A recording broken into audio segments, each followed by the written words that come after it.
Once we've decided there is a statutory basis for personal jurisdiction, we then proceed to the second step of the two-step dance, which is to ask whether exercising jurisdiction would comply with the Constitution. Recall that the Due Process Clause of the 14th Amendment provides that a state shall not deprive any person of life, liberty, or property without due process of law. In International Shoe v. Washington, the Supreme Court held that, quote, due process requires only that, in order to subject a defendant to a judgment in personam, if he be not present within the territory of the forum, he have certain minimum contacts with it, such that the maintenance of the suit does not offend traditional notions of fair play and substantial justice.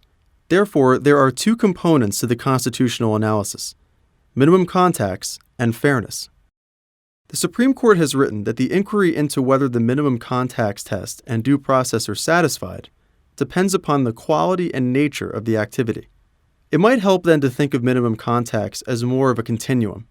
At the far left of the continuum is no contacts.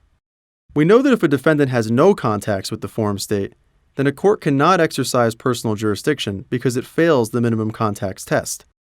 However, if a defendant's contacts with the forum state are isolated and sporadic, then a court may exercise personal jurisdiction, but only if the claim arises out of the defendant's contacts.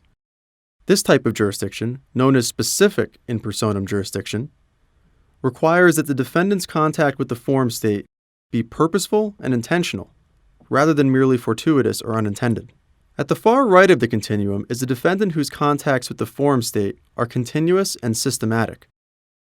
If a defendant's contacts with the forum are continuous and systematic, then a court may exercise personal jurisdiction regardless of whether the claim arises out of the defendant's contact with the forum state.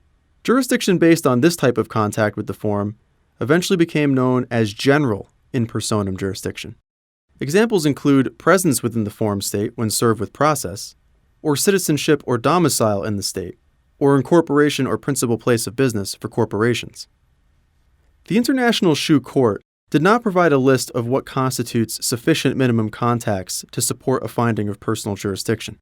However, the Supreme Court's cases after International Shoe have made clear that there are two prongs to the minimum contacts test.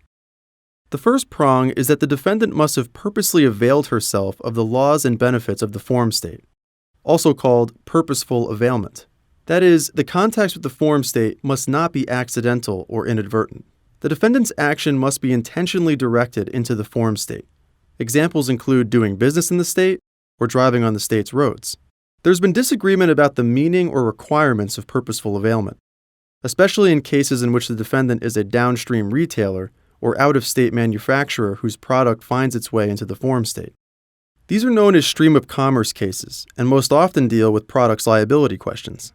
In these cases, the debate centers on whether mere awareness or foreseeability that the defendant's product will reach the forum state is sufficient to establish that the defendant purposely availed herself of the forum state's laws and privileges.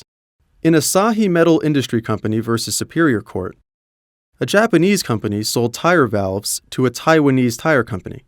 The Taiwanese company's tires were eventually sold in California, where through a defect in the tire valve, they caused a motorcycle accident. The question in the case was whether the Japanese company could be sued for products liability in California relating to faulty tire valves that it sold in Taiwan. The Supreme Court split evenly on this issue. 4 justices led by Justice Brennan held that putting a product in the stream of commerce, regardless of whether the manufacturer knows that the product will reach the forum state, is sufficient to establish purposeful availment. 4 other justices led by Justice O'Connor held that mere placement of a product into the stream of commerce is not sufficient to constitute purposeful availment, even if done with an awareness that the stream will sweep the product into the forum.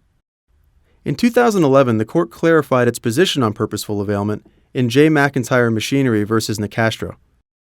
In that case, the court held in a 6-3 decision that a British manufacturer could not be subjected to personal jurisdiction in New Jersey because the manufacturer had not advertised in, sent goods to, or in any relevant sense targeted New Jersey. The majority in Nicastro rejected Justice Brennan's approach in Asahi that fairness and foreseeability should be the touchstones of purposeful availment, and instead embraced Justice O'Connor's approach in Asahi, which requires that the defendant's contacts be purposely directed toward the forum state. In Nicastro, the majority said it was not sufficient that the foreign manufacturer targeted the U.S. market. To sustain a finding of purposeful availment, the manufacturer would have had to target New Jersey specifically. The stream of commerce area of personal jurisdiction law is far from settled. But for now, it seems clear that the touchstone of purposeful availment is deliberate, intentional, and conscious targeting of the forum state by the defendant.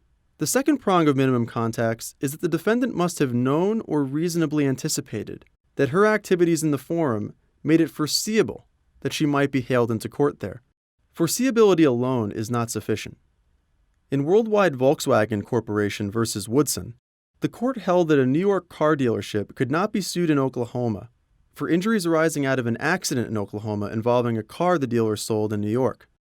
The court held that although it is foreseeable that cars sold in New York might travel to and cause injury in Oklahoma, the foreseeability that matters is not the mere likelihood that the product will find its way into the forum state. Rather, to establish foreseeability, the defendant's conduct in connection with the forum must be such that he should reasonably anticipate being hailed into court there. The second component of the constitutional analysis is that exercising personal jurisdiction over the defendant must comply with traditional notions of fair play and substantial justice.